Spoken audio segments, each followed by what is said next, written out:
यदा यदा हि धर्मस्य ग्लानिर्भवति भारत अभ्युत्थानम अधर्मस्य तदात्मानं सृजाम्यहम्। नमस्कार, मैं हूं आपके साथ हिमांशु द्विवेदी और आप देख रहे हैं हिंदुस्तान डिजिटल स्मार्ट। पूरी दुनिया को प्रेम का महत्व समझाने और धर्म की स्थापना के लिए करीब 5000 साल पहले धरती पर जन्म लेने वाले भगवान श्री कृष्ण के जन्मोत्सव का पर्व श्रद्धा और उल्लास के साथ मनाया जा रहा है। इस विशिष्ट अवसर पर हम आपके लिए एक विशेष बुलेटिन लेकर आए हैं, जिसके जरिए हम आपको पश्चिमी उत्तर प्रदेश की उस तपोभूमि के दर्शन कराएंगे जहां भगवान श्री कृष्ण के पग पड़े और द्वापर युग में यह भूमि उनकी कर्मस्थली बनी।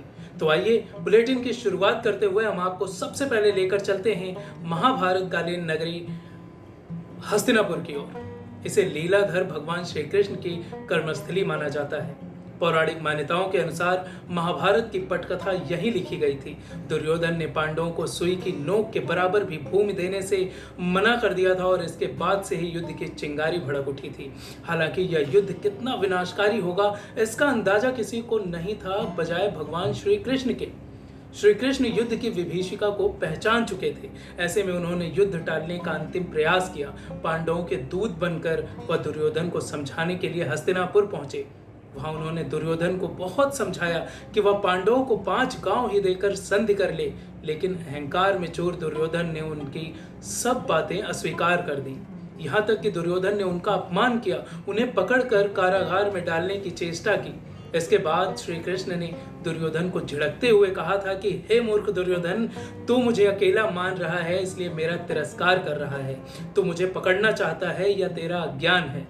अब मैं तुझे अपना वास्तविक स्वरूप दिखाता हूँ। इसके बाद भगवान श्री कृष्ण ने इसी हस्तिनापुर की धरती पर अपना विराट रूप दिखाकर पूरे ब्रह्मांड को चकित कर दिया था। यहीं से उन्होंने गीता के उपदेश की पटकथा लिख दी थी। हस्तिनापुर में ही उन्होंने देवी द्रौपदी का चीरहरण होने से बचाया था। हमारे सहयोगी सलीम अहमद और फोटो जर्नलिस्ट अनुज कौशिक आज उस जगह पर मौजूद है। आप भी देखिए वीडियो रिपोर्ट। हस्तिनापुर में हम हैं उस स्थान पर जहां पिछले दिनों अभी सफाई में आप पीछे देख सकते हैं कि यहाँ दीवारें और वो वॉच टावर सामने आया, जिसे माना जा रहा है कि वो द्वापर युग में कौरव पांडवों के उस महल का एक हिस्सा हुआ करता था। यहीं सभा हुई थी जिसमें द्रौपदी का चीरहरण हुआ था और यहीं चौसर भी खेला गया। और इसी महल में जब भगवान श्री कृष्ण शांति का प्रस्ताव लेकर पांडवों की तरफ से आए थे तो उन्हें दुर्योधन ने बंदी बनाने का प्रयास किया था। हमारे साथ है नेचुरल साइंसेज ट्रस्ट के निदेशक और शोभित यूनिवर्सिटी के असिस्टेंट प्रोफेसर प्रियंक भारती। हम उनसे जानते हैं कि उनके नजरिए में द्वापर युग में भगवान श्री कृष्ण की क्रमस्थली हस्तिनापुर था, तो उनका क्या नजरिया है। वो राजा हस्तिन द्वारा बसाया गया हस्तिनापुर वासुदेव भगवान श्री कृष्ण की कर्म भूमि रहा है। कर्म भूमि इस मायने में रहा क्योंकि वो यहाँ शांति दूत बनकर आए। ये वो स्थल है, वो पांडव टीला है जहाँ राजसभा थी और इस राजसभा में कृष्ण जो हैं वो पांडवों का प्रस्ताव लेकर आए थे कौरवों के समक्ष। उन्होंने अपना प्रस्ताव रखा था कि महाभारत का युद्ध टल जाए, पर दुर्योधन ने इतनी चेष्टा कर दी कि वासुदेव भगवान श्री कृष्ण को इसी पांडव महल में बंदी बनाने का प्रयास किया गया था। ऐसा महाभारत में वर्णित है। और कौन कौन से प्रसंग भगवान श्री कृष्ण से हस्तिनापुर को लेकर के वासुदेव भगवान श्री कृष्ण का ऐसे तो हस्तिनापुर काफी बार आना जाना रहा। यहाँ जब वो अपना प्रस्ताव लेकर आए थे पांडवों की तरफ से, तो पांडवों का प्रस्ताव प्रस्तुत करने से पहले उन्होंने माँ गंगा का आशीर्वाद भी लिया था। माँ गंगा भी यहाँ से मात्र 500 मीटर की दूरी पर ही हैं। वहां से उन्होंने आशीर्वाद लिया माँ गंगा का। बाद में विदुर आश्रम पे जाके वहां साग का प्रसंग भी महाभारत में मिलता है कि उन्होंने विदुर आश्रम पे जाके सरसों का साग यहाँ खाया था और उसके बाद राजमहल में प्रवेश किया था। यूं तो हस्तिनापुर का कण-कण भगवान श्री कृष्ण की आवाजाही, उनकी अलग अलग मौक़ों पर हस्तिनापुर में आना जाना मूक दर्शक है ही। लेकिन यहाँ एक जानकारी हम आपको देते हैं और दिखाते हैं कि पिछले दिनों यहाँ एएसआई ने सफाई कार्य कराया था। उस सफाई कार्य के दौरान जो दीवारें निखर कर सामने आई, ये आप देख भी सकते हैं कि किस तरह से दीवारें दिख रही हैं। इसको माना जा रहा है कि यह महल के बाहरी तरफ का वो हिस्सा है जहां वॉच टावर हुआ करता था। महल के सैनिक वहीं से अपनी निगरानी करते थे, आने जाने वालों पर पैनी नज़र होती थी। आप दूर तक देख सकते हैं भगवान श्री कृष्ण की कर्मस्थली हस्तिनापुर का नज़ारा। यहाँ हम एक जानकारी और आपके साथ शेयर करते हैं कि हस्तिनापुर में तो भगवान श्री कृष्ण के कदम पड़े ही थे, लेकिन बागपत का बरनावा में लाक्सा गिरह, बिजनौर में विदुरकुटी और बुलंदशहर के आहार में श्री कृष्ण से जुड़े तमाम किस्से और कहानियाँ हैं। जन्माष्टमी के मौके पर भगवान श्री कृष्ण की गाथा, उनके महाभारत काल में हस्तिनापुर में जहाँ जहाँ कदम पड़े लोग उन्हें याद कर रहे हैं, कार्यक्रम हो रहे हैं। लेकिन इसी श्रृंखला में हम आपको एक बात और बताते हैं। आप पीछे हमारे देख रहे हैं वटवृक्ष है, इसको लेकर भगवान श्री कृष्ण की कर्मस्थली की एक मान्यता और भी है। उसके पीछे बताया जाता है कि जब पांडवों और कौरवों ने यहीं समीप में चौसर खेला था तो द्रौपदी का चीरहरण कौरवों ने किया था। ये जो मान्यता है, जो यहाँ के लोगों का मानना है वो ऐसा है।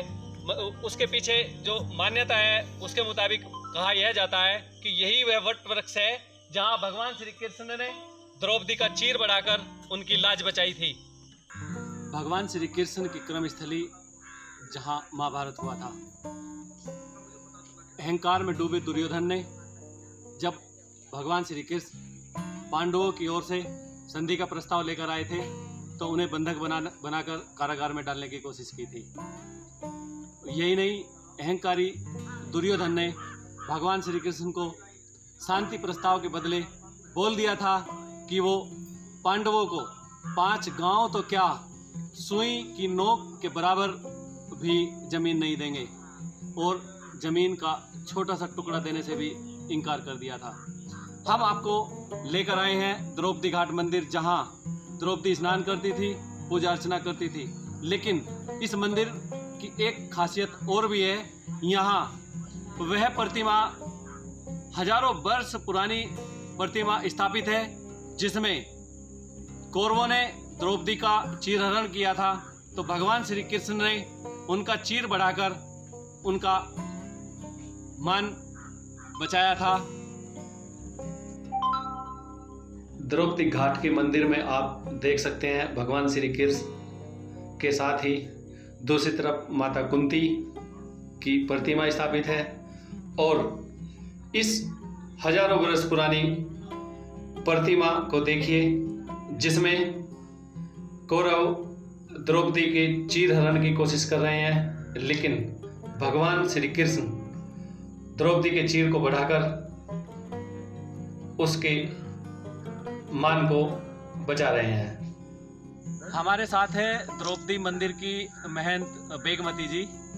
इसी मंदिर में भगवान श्री कृष्ण की वो पुरातन प्रतिमा स्थापित है जिसमें द्रौपदी का चीरहरण और भगवान श्री कृष्ण द्वारा द्रौपदी के चीर को बढ़ाकर उनके मान बचाने वाली प्रतिमा है। तो आइए हम जानते हैं कि मंदिर की महंत बेगमती जी पूरे जो भगवान श्री कृष्ण की कर्मस्थली है उसे किस रूप में देखती है, और जो प्रतिमा यहाँ स्थापित है उनके बारे में उससे जानते हैं। यो 4 पीढ़ी आ गई है हमारी बेटा जी कि श्री कृष्ण भगवान जी द्रौपदी जी ने उनके उंगली में पट्टी बांधी थी, और माँ कुंती उनकी बुआ थी श्री कृष्ण भगवान की। उनकी कभी कई साल हजार पुरानी यहाँ मूर्ति भी है मंदिर में श्री कृष्ण भगवान की, और द्रौपदी माँ के पास, वो कुंती माँ के पास आना जाना उनका श्री कृष्ण भगवान का आना जाना रहता था। और हस्तिनापुर से श्री कृष्ण भगवान जी को बहुत लगाव था। उनकी भूमि है ये, जहाँ हम तुम आप सब खड़े हैं। भगवान श्री कृष्ण की ये कर्म भूमि है। हाँ, हस्तिनापुर कर्म भूमि माता है की। ये, तो श्री कृष्ण भगवान जी की भूमि है ये। तो कब कब वो आए, वो क्या वो इतिहास है? जैसे ये व्रत भी आ रहा है, इसको भी उनकी वो आती है। वो मतलब वो कभी ही आ जाते हैं श्री कृष्ण भगवान जी। और हमने अच्छी चमत्कारी भी देखी है। और ये सबकी मनसा पूरी यहाँ होती है। साल भर में एक बार मेला भरता है यहाँ बैसाख का। और हमारी 4 पीढ़ी आकर 5वीं शुरू हो गई है।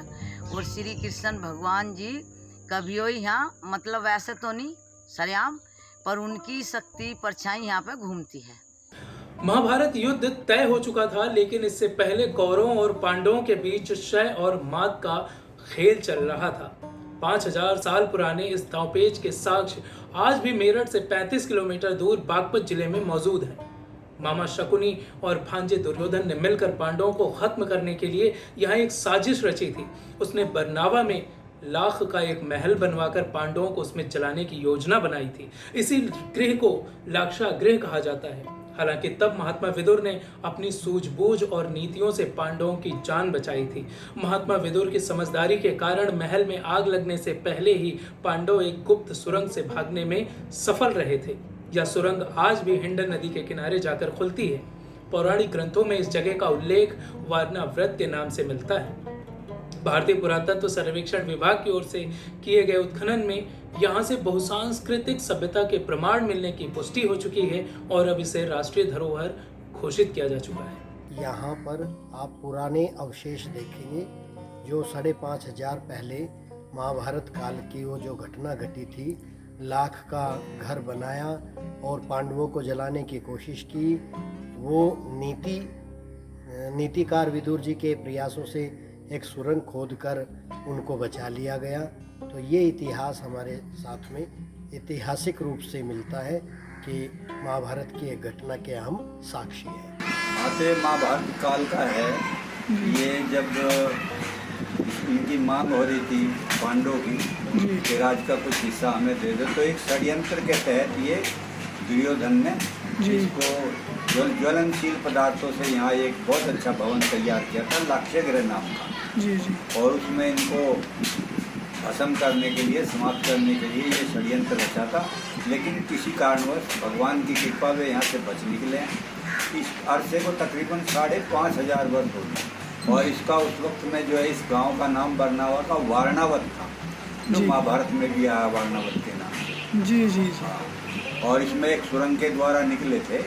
तो जो बतलाया जाता है जो सुरंग आज भी है, वो हम तो देखते आ रहे, सुनते आ रहे कि ये सुरंग के द्वारा, इसके द्वारा बच निकले थे पांडव। वो सुरंग है आज भी। अच्छा, वो आज ही मौजूद है? आज भी मौजूद है उसके बाद जो है अब तो ये 19वीं सदी में जो है, 20वीं सदी में अब 1962 में जो है कृष्ण ब्रह्मचारी जो उनके अवतार थे श्रृंग ऋषि के, उनके अवतार कहलाते थे कृष्णदत्त ब्रह्मचारी जी। उन्होंने 1962 में यहाँ यज्ञ करना चालू किया। 1970 में जो है गुरुकुल आश्रम खोला और यहाँ प्रतिवर्ष जो है यज्ञ होता है लाक्षागृह। लाक्षागृह वो स्थान है, लगभग आज से 5500 साल पहले मिश्रित जो महल था ये जल करके नष्ट हो गया था। ये वही स्थान है। और इस स्थान पर अब पूज्यपाद गुरुदेव ब्रह्मचारी कृष्णदत्त जी महाराज, जिनका वर्तमान नाम था, जो त्रेता के काल में श्रृंग ऋषि की उपाधि से अलंकृत थे, जिसने राजा दशरथ के यहाँ पुत्रेष्टि यज्ञ कराया था, उसी आत्मा का आगमन हुआ 50 साल के लिए। क्योंकि उन्होंने ये घोषणा अपनी यौगिक प्रवचनों में सन 62 में ही कर दी थी कि मैं 50 साल के लिए आया था। और सन 77 में फिर उनको जहर दे दिया था, पारा दे दिया था, शरीर फूट करके उनका बेकार हो गया। लेकिन फिर भी जीवन चलता रहा श्रृंग ऋषि जी का। और वो 15 अक्टूबर 92 को शरीर छोड़ करके चले गए। उनके द्वारा ही ये विद्यालय का निर्माण हुआ। योगीराज भगवान श्री कृष्ण की लीलाओं का साक्षी पूरे ब्रज और पश्चिम क्षेत्र को माना जाता है। पश्चिमी उत्तर प्रदेश का बुलंदशहर जिला भी इसका गवाह रहा है। इतिहास का पहिया पीछे घुमाने पर पता चलता है कि भगवान श्री कृष्ण ने यहाँ की भूमि में प्रेम के अंकुर रोपे थे। तो आइए इस बुलेटिन की अगली कड़ी में मैं आपको लेकर चलता हूँ बुलंदशहर के आहार गांव में, जहाँ करीब 5000 साल पहले भगवान श्री कृष्ण और माँ रुक्मिणी का विवाह हुआ था। मान्यता है कि राजकुमारी रुक्मिणी बाल्यावस्था से ही अपनी सहेलियों के साथ गंगा किनारे कुंड में स्नान करके माँ अवंतिका देवी की पूजा करती थी। कहा जाता है कि रुक्मिणी ने भगवान श्री कृष्ण को पति के रूप में प्राप्त करने के लिए इन्हीं अवंतिका देवी का पूजन किया था। इसी अवंतिका देवी मंदिर में 7 फेरे लेने के बाद भगवान श्री कृष्ण रुक्मिणी को अपने साथ लेकर गए थे। यहाँ आज भी आहार में मंदिर के पीछे वह कुंड है जिसमें रुक्मिणी स्नान करती थी। इसे रुक्मिणी कुंड के नाम से जाना जाता है। मान्यता है कि इस मंदिर में अवंतिका देवी, जिन्हें अंबिका देवी भी कहते हैं, वह साक्षात प्रकट हुई थी। मंदिर में 2 मूर्तियां हैं, जिनमें बाईं तरफ मां भगवती जगदम्बा और दूसरी ओर दाईं तरफ सती जी की मूर्तियां हैं। यह दोनों मूर्तियां अवंतिका देवी के नाम से प्रतिष्ठित हैं। आपको लेकर चलते हैं बुलंदशहर जनपद के आहार में गंगा किनारे स्थित अवंतिका देवी मंदिर। ये माँ अवंतिका देवी मंदिर करीब 5000 वर्ष पूर्व का बताया जाता है। यहाँ पर भगवान श्री कृष्ण ने रुक्मिणी के साथ विवाह किया था। माँ अवंतिका देवी मंदिर में ही उन्होंने 7 फेरे लिए थे। इस मंदिर की मान्यता इतनी है कि बुलंदशहर जनपद ही नहीं, उत्तर प्रदेश, दिल्ली, राजस्थान, हरियाणा, मध्य प्रदेश सहित कई राज्यों से लाखों श्रद्धालु यहाँ पर आते हैं। प्रत्येक नवरात्र में यहाँ पर मेला लगता है, जिस मेला में लाखों श्रद्धालु यहाँ गंगा में स्नान कर मंदिर में माँ अवंतिका जी का पूजन अर्चन करते हैं। इसी मंदिर के पीछे स्थित है कुंड, जिसको रुक्मिणी कुंड के नाम से जाना जाता है। बताया जाता है कि इस रुक्मिणी कुंड में रुक्मिणी आकर के स्नान करती थी। यह मंदिर सभी के श्रद्धा का केंद्र है। यहाँ पर एक मान्यता यह भी है कि जो भी माँ अवंतिका जी से अपनी मन की मुरादें मांगता है, वह माँ उसकी जरूर पूरी करती हैं। यह अवंतिका मंदिर एक तट पर बसा हुआ है और यहाँ जो है रुक्मिणी जी इस भगवती का पूजा करने के लिए आती थी और रुक्मिणी कुंड में स्नान कर कर ये अपनी मनोकामना पूर्णता प्राप्त की हैं। भगवान श्री कृष्ण को साथ विवाह के साक्षी यही मंदिर है और बहुत प्राचीन मंदिर है। इतिहासों में भी इसका अनेकों वर्णन है और 5000 वर्ष पूर्व का यह मंदिर बताया जाता है। भगवान श्री कृष्ण एवं माता रुक्मिणी जी के विवाह का साक्षी अवंतिका देवी मंदिर। यह मंदिर गंगा की वादियों के बीच बसा हुआ है।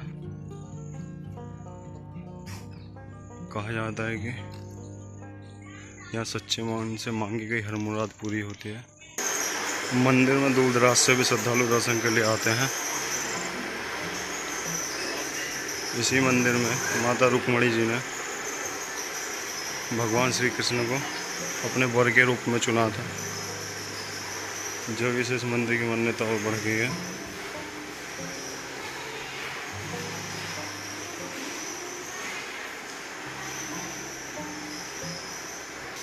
मंदिर के ठीक पीछे एक कुंड बना हुआ है, जो माता रुक्मिणी के कुंड के नाम से जाना जाता है। अपने राज्य कुंदनपुर से सखियों सहित माता रुक्मिणी सुरंग के रास्ते अवंतिका देवी मंदिर पर पहुंचती थी और यहाँ इसी कुंड में स्नान करती थी। तभी से इस कुंड का नाम रुक्मिणी कुंड पड़ गया है।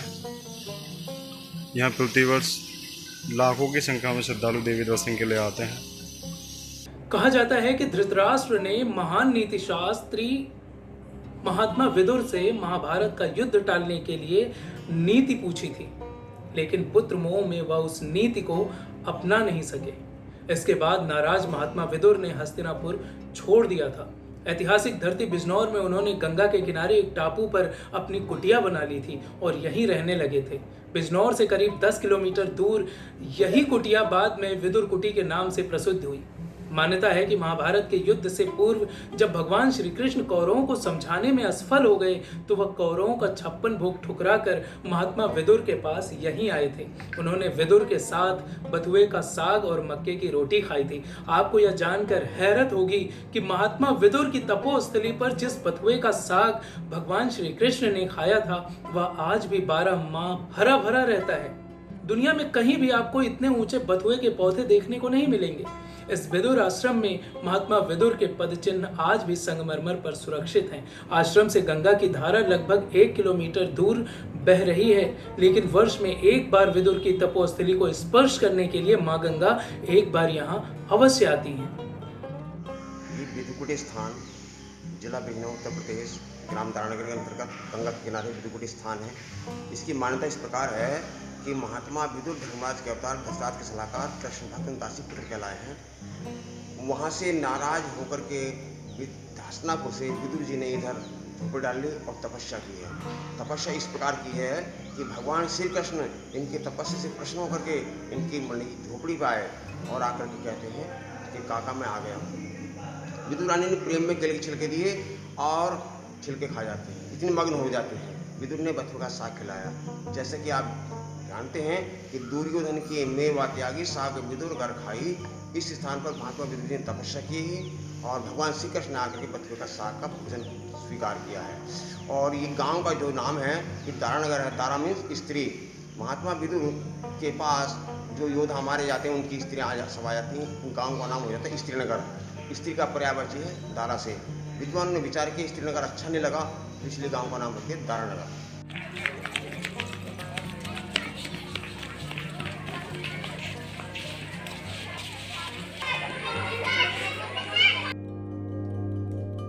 तो इस तरह पूरे पश्चिमी उत्तर प्रदेश में पग पग पर महाभारत कालीन पौराणिक साक्ष्य मौजूद हैं और अब इसे पर्यटन के रूप में विकसित करने के लिए प्रयास भी शुरू हो गए हैं।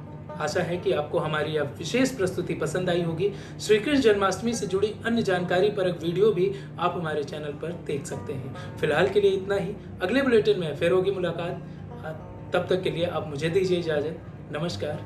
जय श्री कृष्ण।